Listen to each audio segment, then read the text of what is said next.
j'espère que vous allez bien. Si c'est votre première fois sur ma chaîne, je suis Rebecca et j'écris du contenu principalement en lien avec le tricot, l'artisanat, la vie en forêt et la friperie, donc l'achat seconde main. Sur la déco intérieure aussi, bref, on touche un peu à tout. On a atteint récemment 5000 abonnés sur la chaîne, ce qui m'a rendue très heureuse et qui m'a donné envie de faire un Q&A, donc un Q&R en français, question-réponse. Donc, je vous ai demandé de me poser des questions, puis je vais essayer de répondre au plus possible aujourd'hui. Donc, avant qu'on commence, je vous invite à vous installer confortablement en mode divan, en mode doudou. Prenez-vous un petit café, un thé, un breuvage chaud de quelconque nature. Attrapez un artisanat de toutes sortes, que ce soit un tissage, une broderie, un tricot, n'importe quoi. Ça part.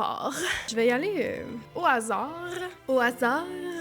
Pas nécessaire de rouler le R. En fait, je vais commencer en mode accent avec cette question qui est: je crois entendre un accent du Saguenay. As-tu grandi dans ce coin? Absolument! Oui, je suis née au Saguenay. J'ai vécu là toute mon adolescence et je suis arrivée à Montréal à l'âge de 21 ans? 20 ans? 20 ans, je crois. Hier encore, j'avais 20 ans. Malaise. 20 ans, je crois environ.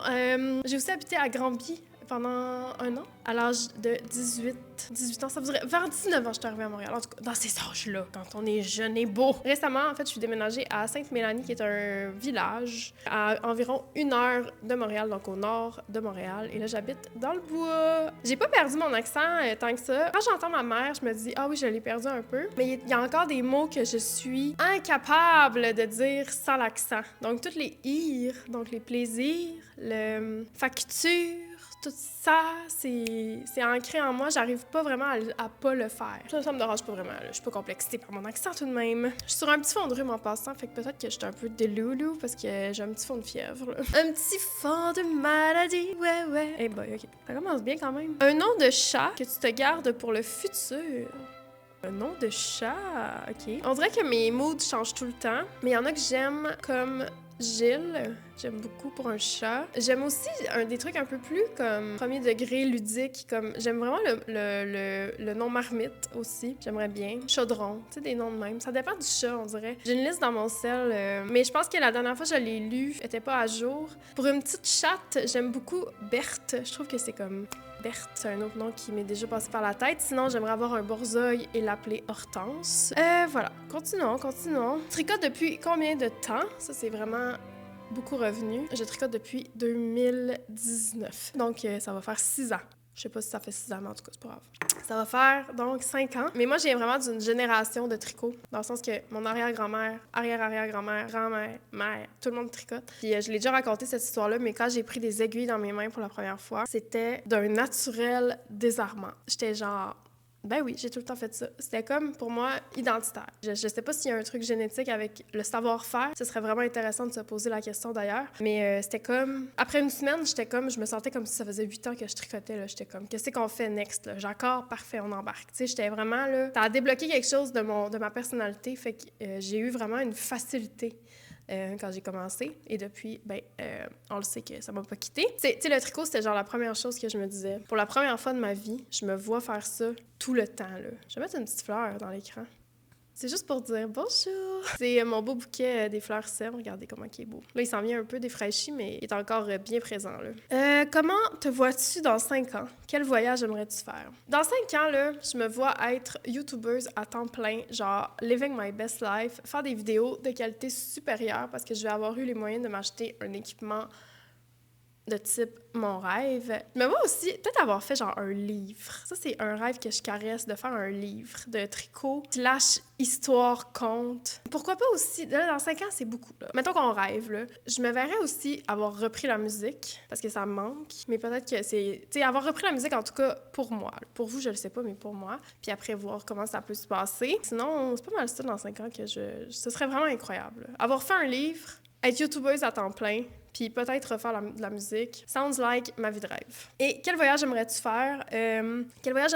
Là? J'en ai parlé souvent aussi. Je suis vraiment pas une grande voyageuse. J'ai peur de l'avion. Mais j'aimerais vraiment ça aller en Europe pour voir les œuvres d'art. C'est genre... J'aimerais ça juste me téléporter puis skipper l'étape de l'avion. Ça me tente pas de vivre ça, mais bon. Je voudrais aller en Italie, je voudrais aller dans les pays scandinaves, je voudrais aller en France, je voudrais aller là où c'est beau, dans la campagne française, genre mon rêve. J'aimerais vraiment ça aller thrifter en Europe, j'aimerais ça comme aller m'imprégner de ce m'imprégner de la nature, genre de visuellement voir ce que j'ai vu dans les œuvres d'art aussi. Fait que ça, c'est comme un genre de voyage que j'aimerais vraiment. Tu sais, un voyage qui a comme objectif le beau, pas le tourisme, juste de la beauté pure. Voyager avec ma petite caméra, ma caméra argentique, prendre des photos, puis juste comme me noyer d'esthétisme, c'est mon rêve. C'est mon genre de voyage. Fait qu'on va voir si ça va se passer. Ton déjeuner du moment, c'est un bol avec du yogourt grec 0%, de la poudre de beurre d'arachide, du miel et des fruits. Tous les matins, je mange ça depuis belle lurette. Il y a tout le temps genre 800 pots de yogourt grec dans mon frigidaire. C'est une de mes nourritures que j'ai besoin d'avoir tout le temps sous la main. Et un conseil que tu donnerais à une débutante, à part de détricoter, bien, ça dépend du contexte, là. C'est dur à dire, mais mon conseil, mettons, générique, qui n'est pas juste pour les débutantes, qui est pour tout le monde, c'est de ne pas se décourager. Elle dit, à part de tricoter, mais c'est un peu ça, là, dans le sens de ne pas se décourager, de pas... OK, ça, c'est un bon conseil, je pense, mais de ne pas attacher sa valeur personnelle à l'ouvrage qui est devant nous. Ce que je veux dire par là, c'est de ne pas se dénigrer ou se dire qu'on n'est pas bon, puis de ne pas attacher de notre potentiel à ce qu'on est en train de faire. Le voir comme un jeu. Ne pas oublier que c'est pour le plaisir qu'on fait ça, que ça veut rien dire de qui on est. Voilà. Et mon autre conseil, ce serait de tout de suite commencer à repenser la définition du perfectionnisme. Qu'est-ce que ça veut dire d'être perfectionniste? On dit tout ça qu'on est perfectionniste. Ah oui, moi, je suis trop perfectionniste, là, je peux pas. Je vais tout défaire parce que j'ai recommencé. Ben non, pas bon. Pas que j'encourage le fait de garder plein d'erreurs lettres. Au contraire, vous le savez, ici, c'est beau, c'est bien fini, on aime ça, la belle finition. Mais il faut accepter de faire des fois des échantillons lettres. Il faut accepter de se tromper. Il faut accepter aussi que corriger, ce n'est pas avoir échoué. Donc, de revenir pour corriger une erreur au lieu de tout défaire son tricot puis recommencer, c'est un gage, c'est un engagement envers son ouvrage, puis c'est une expérience qu'on met dans notre boîte à outils et qui est très pertinente pour la suite. Ça, c'est important de pas penser que le fait de corriger, ça veut dire que c'est moins parfait. Faut comme revoir ce qu'on entend par là. Si vous comprenez pas ce que je veux dire là, vous allez le comprendre éventuellement, mes copines. Tape quel mot-clé dans tes recherches Pinterest ces jours-ci? Beaucoup de trucs en lien avec l'été, là, des outfits d'été. Je trouve ça dur, l'été, s'habiller. On dirait que je suis très automne, très printemps, très mi-saison. Là. Je pense que c'est comme une saison appréciée en général. Fait que j'essaie de me trouver des inspi plus summer. Puis aussi, j'essaie de m'inspirer pour créer un patron d'été. Puis je suis comme tellement pas inspirée. C'est pas mal ça sur mon Pinterest ces jours-ci. Je vais probablement vous faire une vidéo bientôt sur Pinterest, là, justement, parce que j'ai reçu tellement de questions en lien avec l'application. Puis les gens semblent un peu perdus sur comment faire des recherches. Parce qu'en fait, il faut que je fasse du ménage dans mon Pinterest. Mon tableau sur la maison est vraiment, vraiment, vraiment confus. Je vais sûrement le faire en direct, arranger le tableau avec vous pour que vous voyez un peu comment j'arrange ça. En tout cas, à suivre. Quel est ton sujet de maîtrise? Mon sujet de maîtrise qui est terminé, d'ailleurs, vous pouvez le lire. Allez pas lire ça, c'est d'un ennui terrifiant. Ma maîtrise s'appelait « La nuit d'Abby Warburg », étude de sa survivance et de ses liens avec la philosophie de Friedrich Nietzsche.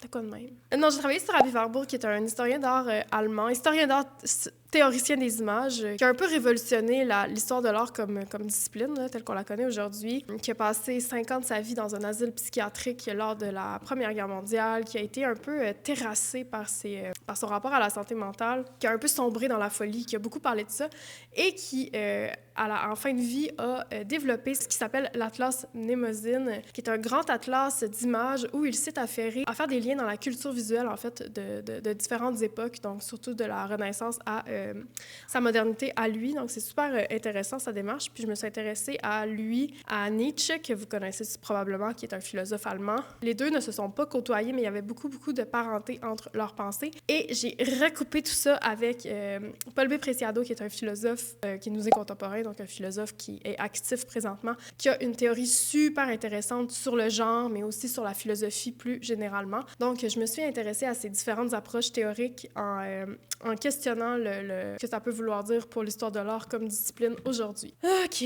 Désolée, c'était plate. J'avais dit que c'était plate. Quels sont tes futurs projets tricot? Alors, là, je travaille sur le châtaignier, donc le chandail avec un col roulant qui va sortir cet automne, le patron. J'aimerais vraiment ça, arriver à vous fournir un patron gratuit de fleurs d'été.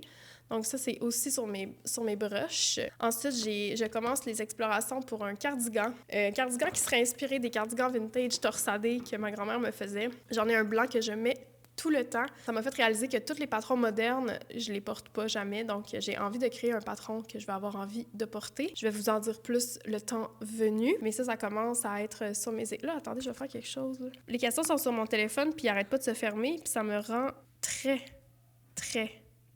agressive. J'ai-tu clos la question? Je pense que oui. Où en est ta thèse? Quel est ton tout premier souvenir? Et quel était ton vêtement préféré quand tu étais petite? Oh, tout va mourir. Alors, on en était où dans les questions? Où en est ta thèse? Quel est ton tout premier souvenir? Et quel était ton vêtement préféré quand tu étais petite? Alors, ma thèse.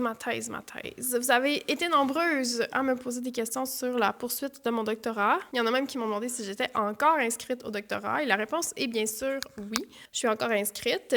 Techniquement, cet été, c'est mon examen de projet, qui veut dire que là, j'ai comme complété ma scolarité. Tous mes séminaires sont faits. Ça m'a pris un peu plus de temps à faire ma scolarité parce que j'ai changé de programme au milieu de mon doctorat. Donc, je passais de littérature à art visuel, dans le fond, à études et pratiques des arts. Puis là, ce serait mon examen de projet, mais la vérité, c'est que je suis en questionnement à savoir si je continue ou pas. Pour plein de raisons, ça me tente pas d'en parler pour l'instant. Fait que le temps venu, je vous en parlerai si ça vous intéresse. J'avoue que tout le côté scolaire, c'est pas tant un aspect que j'ai envie de partager à outrance. Premièrement, parce que si vous avez fait un doctorat, vous le savez, c'est tellement prenant mentalement, c'est tellement rushant. J'ai littéralement jamais envie d'en parler. C'est un peu aussi pour ça que j'envisage de peut-être l'arrêter, parce que je me rends compte que ça ne me tente pas nécessairement de me plonger dans tout ce processus d'écriture qui est d'une lourdeur infâme. C'est ça. J'ai déjà traversé la maîtrise, tu sais, j'aime réfléchir, j'aime penser, j'aime écrire, mais je suis en train d'essayer de voir comment ces aspects-là pourraient prendre une autre place dans ma vie qui serait pas dépendante, en fait, de l'université. Fait que, à voir. Je vais vous en reparler le temps venu et si le temps vient, mais tu sais, oubliez pas que je vous partage pas 100% de mon existence. Puis il y a des choses comme ça que...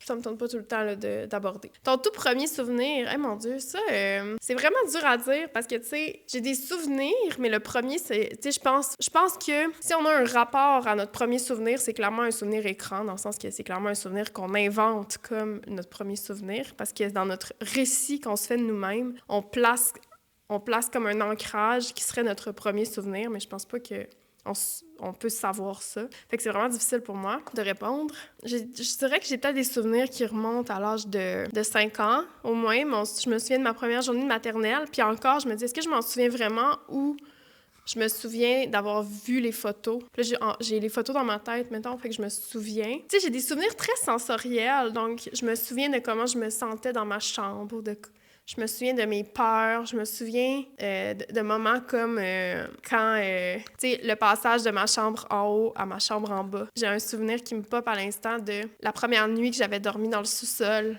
Puis là, mon père était venu me voir le matin, puis il était comme « Ah, c'est la première nuit », tu sais. Puis je me souviens de ma chambre, du sentiment. Je me souviens des tourments aussi de l'enfance, de comment c'était lié pour moi à beaucoup de peur. J'avais tellement peur J'avais peur, on dirait, de l'étendue de ma propre imagination. Je jouais avec moi-même, avec les limites de mes peurs. J'étais obsédée par l'horreur, les fantômes, puis je me terrifiais moi-même. C'est vraiment spécial. Fait que ça, je m'en souviens, là, tu sais, d'être terrorisée. Puis ça, j'étais jeune quand même, là, en 2e, 3e année, donc à peu près 8 ans. Je me souviens... 5 ans, je pense que... Je sais pas à quel point j'ai des vrais souvenirs versus j'ai des photos où je me souviens des livres que je lisais parce que je les ai encore, mettons. Fait que c'est comme ça que je répondrais, là, d'une manière un peu floue, mais voilà. Quel était ton vêtement préféré quand tu étais petite? Ben, je pense que c'est tous les vêtements que ma mère me cousait. Ma mère faisait elle en fait encore, elle était vraiment bonne en couture, puis elle me faisait ma garde-robe entière. J'avais plein de robes, puis de kits, puis d'habits. Toutes des choses que je porterais encore maintenant, que je pense que c'était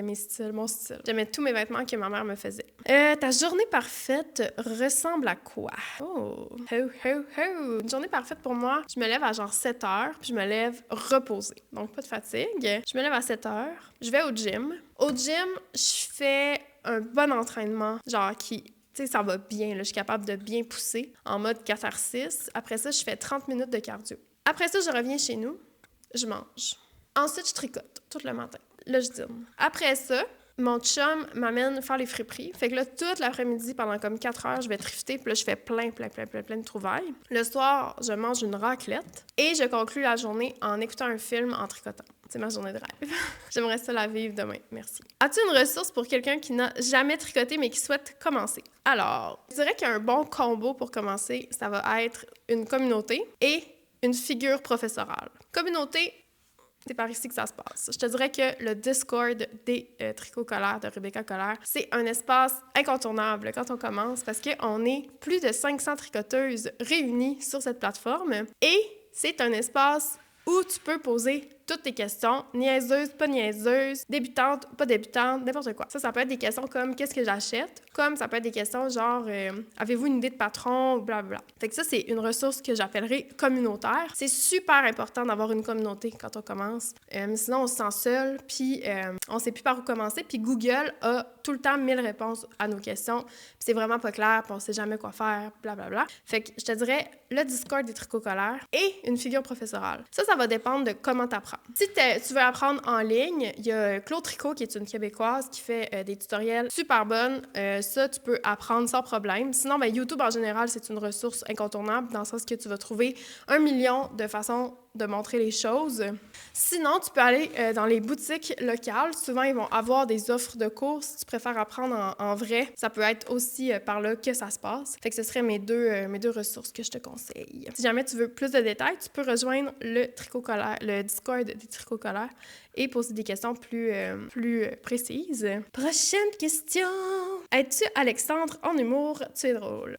Alors, bien vu, oui, j'aide Alexandre en humour. J'ai plein d'idées pour lui tout le temps. Je l'aide dans l'écriture de son spectacle. Je l'aide à faire plein de choses. J'ai une vision très narrative aussi de l'humour, dans le sens que tout mon parcours en littérature, en historiographie, m'a rendu très sensible à l'aspect narratif des choses puis à la manière de raconter les choses. Puis Alex, il est plus comme... Il sait comment rendre quelque chose drôle, mais des fois, il n'y a pas le côté, justement, narration. Donc, de vraiment permettre au spectateur ou à la spectatrice de rentrer dans son histoire pour encore plus en rire. Fait qu'on se complète vraiment bien à ce niveau-là. Puis je l'aide beaucoup aussi pour ses reels, tout son contenu sur Instagram. Il y a une grande partie que c'est moi qui crée là, quasiment. Parce que moi, j'ai une passion pour les réseaux sociaux. Là. Je comprends bien les codes. Fait que depuis janvier, je l'aide beaucoup aussi sur ses réseaux. Puis ses abonnés ont genre doublé, puis ça va vraiment bien depuis. On a un bon échange à ce niveau-là parce que lui, il m'a beaucoup aidé aussi d'un point de vue plus technique quand j'ai commencé YouTube. Fait que voilà, on se complète très bien. Où as-tu adopté tes chats? Alors, j'ai adopté Horace dans la forêt. Je l'ai trouvé. Thrifted, mon chat, il vient de la friperie de la vie. Et Adélard, il vient d'une chatterie. En fait, on l'avait trouvé... C'était pas un processus d'adoption genre conventionnel, là. Dans le fond, on avait vu une annonce que la chatterie était en train de fermer et il devait relocaliser les chatons genre dans les 3 jours suivants. Fait qu'on était allé voir, puis on était reparti avec finalement parce qu'on avait eu comme pitié un peu, puis...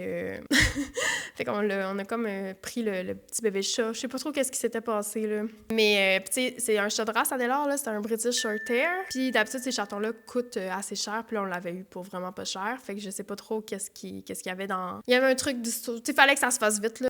On a vu l'annonce le matin, puis le soir, on l'avait, là. Fait que c'était comme pas prévu. Maintenant que tu as atteint le 5000 abonnés, quelle est ta plus grande fierté comme créatrice de contenu? Je suis vraiment pas...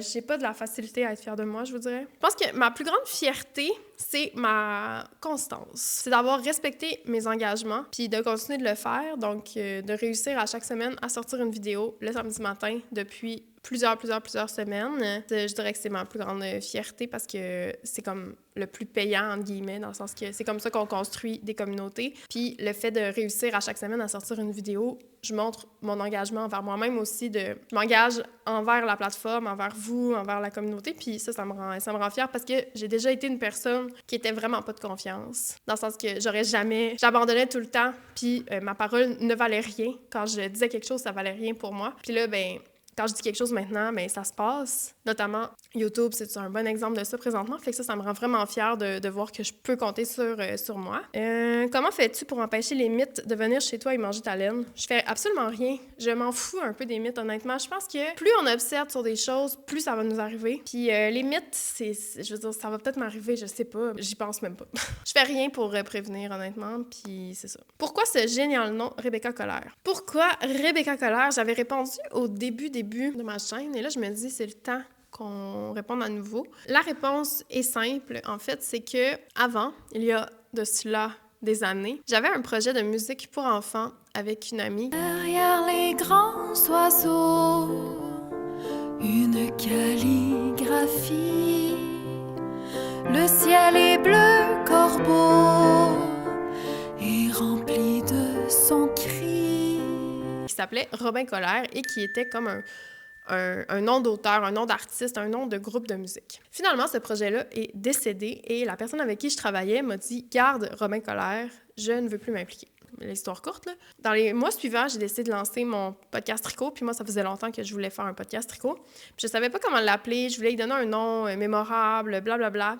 Fait que j'avais eu l'idée de l'appeler « Les tricots colère » pour un peu penser mon projet YouTube dans la continuité de ce projet de musique que j'avais. Puis finalement, rapidement, je me suis rendu compte que la formule traditionnelle du podcast tricot, qui est comme une espèce de podcast que vous connaissez peut-être, qui est un podcast, disons, mensuel où on montre les projets qu'on a tricotés, je me suis rendu compte que ça allait pas marcher pour moi, puis que j'avais envie de faire plus sur YouTube. Fait que je me suis dit qu'avoir tricot dans mon nom, c'était pas la meilleure stratégie marketing, si on veut. Et j'ai donc décidé de changer ça pour Rebecca Colère. Ça faisait comme un nom d'artiste par la même occasion. Ça respectait ma ligne directrice avec la famille Colère qui était existante depuis des années. Ça a donné Rebecca Colère. C'est juste ça, c'est vraiment une courte histoire. Il n'y a aucune autre signification que ça. Quels sont tes livres préférés ou ceux qui ont bercé ton enfance? Oh là là là là, ça c'est vraiment une bonne question. Moi, j'étais une lectrice, une fervente lectrice. Il existe des tonnes d'histoires dans ma famille de à quel point j'aimais lire. Fait que là, j'en ai plein. Là. Vite de même, il y a les Martines. Je les dévorais. J'adorais. Tous les frissons, les collections Chair de poule, les livres de peur, j'adorais. Les J'aime lire, j'étais abonnée à J'aime lire et je les avais toutes. Et ça, c'est vraiment triste parce que ma collection a passé au feu dans un incendie à l'école de ma mère. Parce que ma mère est enseignante au primaire. Puis elle avait toutes amené mes livres d'enfance à son école pour sa classe. Puis ils ont passé au feu, pouvez-vous croire, le scandale. Fait que ça me peine beaucoup parce que je les aurais encore sinon. Fait que les J'aime lire, j'adorais. Les Harry Potter, j'ai tellement aimé ça quand j'étais petite. Après ça, les sorcières camomilles, tous les livres de sorcières, là, il y a les contes de la rue Mouffetard que j'adorais. Je prenais toutes les... Toutes. Je lisais toutes. J'aimais vraiment les livres d'orphelines aussi. Là. Tu sais, il y avait une collection, c'était comme des journaux intimes de petites filles qui traversaient des affaires pas possibles. Ça, j'aimais trop ça. Toutes les séries. Je me souviens avoir lu des séries, tu sais, des séries de ballets qui avaient genre 48 milliards de livres. Les romans d'amour, les romans harlequins, les biographies trash. J'adorais genre des gens drogués, là, ou des... En tout cas, voilà. Je lisais tout ce que je pouvais.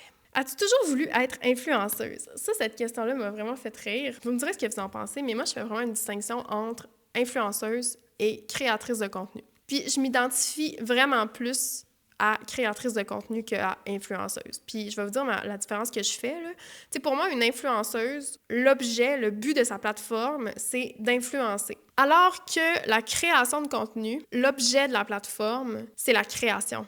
Donc, le fait de faire quelque chose. Puis, être créatrice de contenu, ça peut venir avec une fonction influenceuse, mais c'est pas obligé. Fait que quelqu'un qui fait des vidéos YouTube, puis qui a jamais de partenariat, puis qui montre jamais de produit ou rien, ben c'est quelqu'un qui fait de la création de contenu. Moi, présentement, je suis comme entre les deux, parce que je fais vraiment plus de la création de contenu. On s'entend que pour moi, c'est comme une voie d'expression artistique. Là. Je trouve vraiment qu'il y a une valeur artistique à la création de vidéos sur YouTube. Puis plus ça va, plus je comprends la forme, plus je suis en mesure de m'exprimer aussi comme artiste, entre guillemets, dans la forme visuelle que permet YouTube.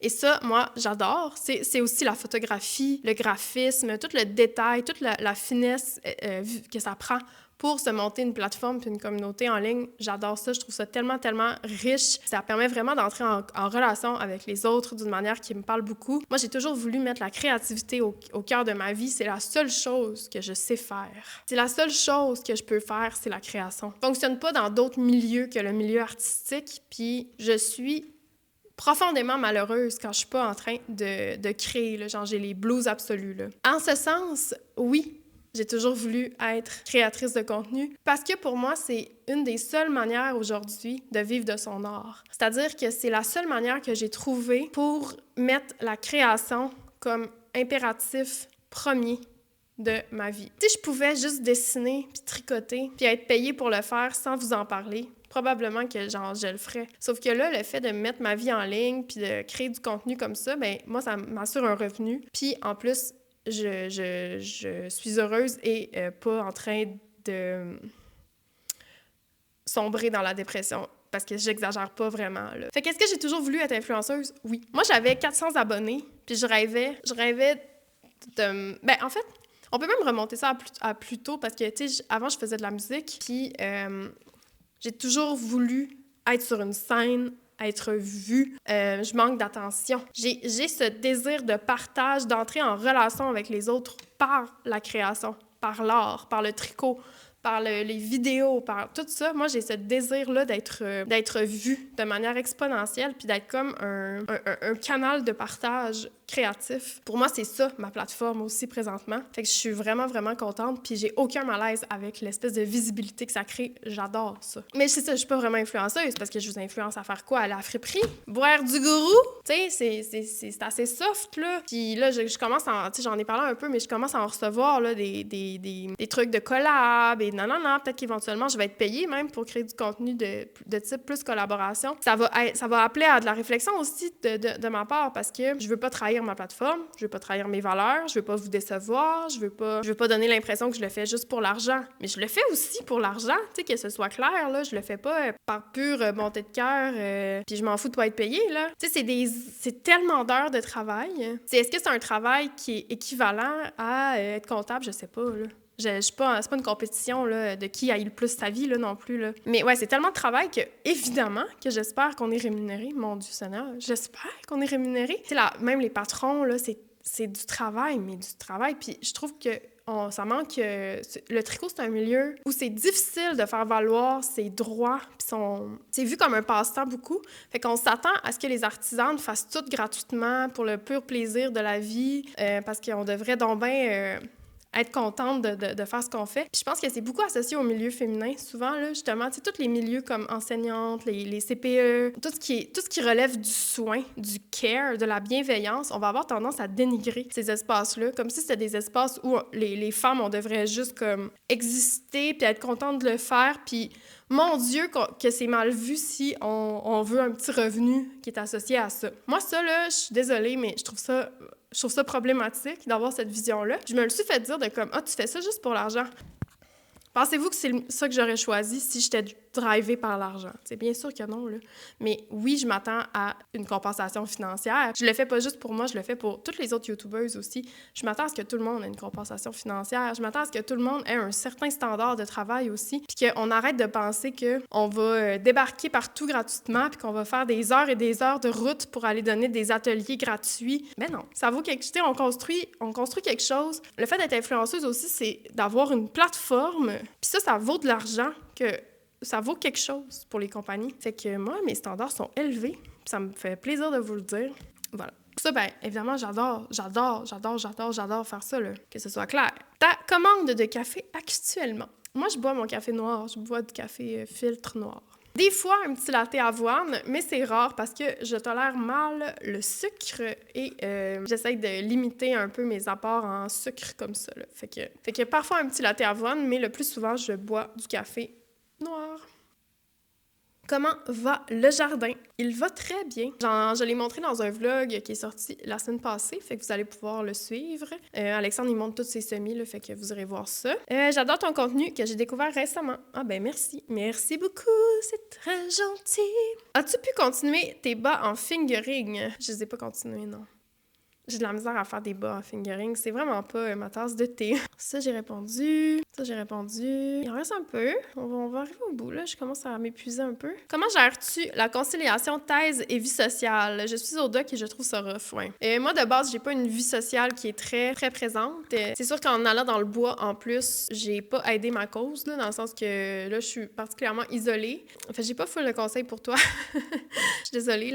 Mon truc, ce serait de pas avoir d'amis et aussi de négliger ton doctorat. C'est ce que je fais présentement. Ça fait combien de temps que tu tricotes? J'ai envie de m'y mettre, mais j'ai la flemme de galérer trop longtemps. Donc là, ça, j'ai répondu déjà. Ça fait 5 ans que je tricote. Mais je trouve ça intéressant de s'empêcher de commencer parce que tu veux pas galérer trop longtemps. Parce que pourquoi ne pas galérer longtemps? Chaque minute que tu passes à pas tricoter, c'est une minute que tu pourrais être en train de galérer et donc rapprocher le moment où tu vas être bonne.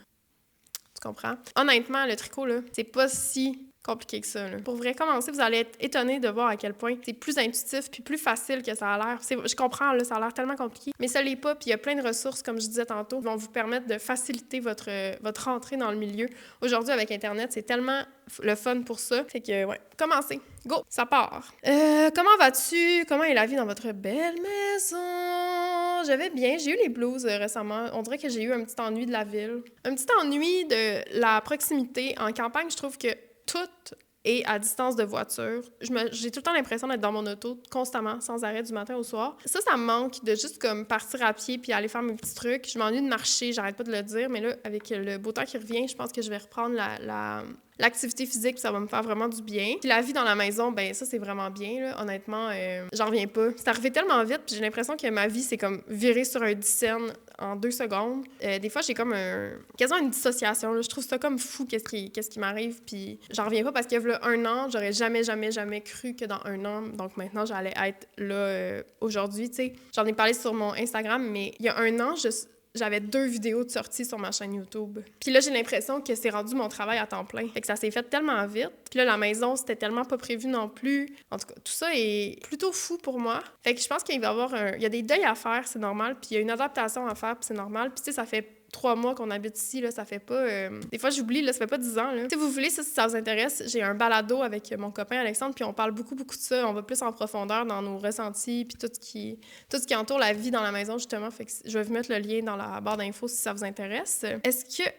tu écoutes de la musique? Et si oui, quoi? Oui, j'écoute beaucoup de musique classique. J'écoute du Bach surtout. J'ai un rapport mitigé à la musique parce que j'en ai fait pendant des années. J'ai étudié au conservatoire en musique classique pendant 20 ans. J'ai étudié le violon, l'alto, le piano, le chant, la guitare, la composition. Je suis vraiment une musicienne en moi. Là, tu sais, la musique, c'est mon langage créatif premier. C'est par là que je me suis exprimée pendant des années. J'ai arrêté. Vous savez, j'ai fait toutes mes études en histoire de l'art, finalement. Puis là, je fais du tricot, je fais de l'artisanat. Puis la musique est rendue un peu loin dans mes priorités créatives. Et ça me manque terriblement. J'ai pas fait la paix avec le fait que c'est plus au cœur de ma vie. Et écouter de la musique, souvent, ça me fait comme une blessure. J'ai de la misère à écouter de la musique. J'ai de la misère à aller voir des spectacles. Fait que c'est ça. C'est pour ça que j'aimerais ça que ça revienne dans ma vie, parce que je peux... J'ai l'impression que toute ma vie converge vers un retour à la musique, mais on va voir qu'est-ce qui va se passer. Qu'est-ce que tu aimes le plus de la vie à la campagne et ce que tu aimes le moins? Ça va être la dernière question à laquelle je vais répondre parce que je m'en viens un peu fatiguée. Ce que j'aime le plus, c'est tout le côté... la grandeur de la maison, le terrain, le fait d'être entouré d'arbres, le calme, le sentiment de sécurité aussi. Il y a comme un côté plus... Il y a quelque chose de vraiment apaisant. Je sais pas comment le dire autrement qu'un côté qui est apaisant politiquement. À Montréal, j'avais tout le temps l'impression d'être au cœur des problèmes du monde. T'as tout le temps l'impression que tout t'afflige, tout est un coup de poing. Il y a comme quelque chose de très agressif aussi dans l'air à Montréal. Alors que là, tout est calme, puis je le sens mentalement. Ma santé mentale est beaucoup plus stable à ce niveau-là. Fait que ça, j'aime vraiment ça. J'aime être propriétaire de ma maison. Je trouve ça fou. Je trouve ça tellement le fun. Puis j'ai encore des réflexes de... Comme si j'étais locataire, tu sais. J'ai l'impression qu'on va se faire chicaner quand on cloue dans le mur. C'est fou, là. Ça montre comment ça... les années de location ont vraiment laissé des traces où j'ai jamais l'impression vraiment d'être chez moi. Ça nécessite aussi un moment d'adaptation parce que je trouve ça difficile de faire comme « OK, là, c'est chez nous. » C'est comme... C'est fini, là, les déménagements, là. Pour moi, je pense qu'il y avait une forme de fuite ou de réconfort dans le fait de déménager sans arrêt. Donc, je fuyais tout le temps au lieu de m'installer. Fait que là, je dois faire des racines. Puis ça, je pense qu'il y a quelque chose qui me confronte beaucoup. Comme je vous dis, on explore beaucoup ça dans notre podcast. Fait que vous irez l'écouter si ça vous intéresse. Ce que j'aime le moins, comme je disais tantôt, c'est le côté où tout est loin. Faut tout le temps prendre la voiture parce que même à vélo, je suis loin de tout. Puis en fait, c'est pas tant la distance qui me dérange parce que ça, je pourrais facilement pogner une bulle de tout aller partout en vélo, OK? C'est 100% mon genre. Mais les routes sont dangereuses. Puis c'est ça aussi qui me cause problème. Les routes sont dangereuses. C'est des gros boulevards, ça passe vite. Les autos vont vite. Il y a pas de chaussée et surtout, il y a pas vraiment une culture de la marche ou du sport en plein air sur ces rues-là. Fait que les voitures sont sont pas habitués. J'ai l'impression que si j'y allais, ben je suis allée une fois courir, mettons, puis je me suis fait klaxonner plein de fois parce que je pense qu'il y a un côté de comme, voyons, t'es-tu folle? Qu'est-ce que tu fais, là, dans le chemin, là? Fait que comme ça fait pas partie de la culture ambiante, c'est comme bizarre pour moi de sortir dehors, de faire mes activités comme je faisais à Montréal. Genre, mon rêve, ce serait d'avoir exactement la même maison et le même terrain, mais qu'à 5 minutes, ce soit Montréal, tu sais. Ce serait ça le meilleur compromis, mais en même temps, on est super proche de la ville. En 1 heure d'auto, on est à Montréal. Fait que, tu sais, ça va, là. C'est vraiment un bon compromis. Fait que OK, là, je vais arrêter. Merci tout le monde pour vos questions. On va s'en refaire un bientôt, probablement au prochain step d'abonnés. Mes prochains objectifs, je vais vous les dire. Pourquoi pas? C'est le fun. Mes prochains objectifs, donc, c'est 10 000 sur Instagram et 7500 ici sur YouTube, ce qui est quand même un défi, là, parce qu'en un peu plus d'1 an de YouTube, c'est beaucoup, là. En tout cas, fait que merci de me suivre, merci d'être là. Je vous aime beaucoup. Merci d'embarquer avec moi dans toutes ces aventures et ces projets. On va se revoir la semaine prochaine avec du nouveau contenu. Si vous êtes restés jusqu'à la fin, laissez-moi un petit emoji de fête pour célébrer ensemble cette magnifique nouvelle que nous sommes maintenant 5000 abonnés. N'oubliez pas de vous abonner à mes réseaux sociaux, d'activer la petite cloche pour être tenu au courant de toutes mes nouvelles publications. Et je vous dis à bientôt! Bye!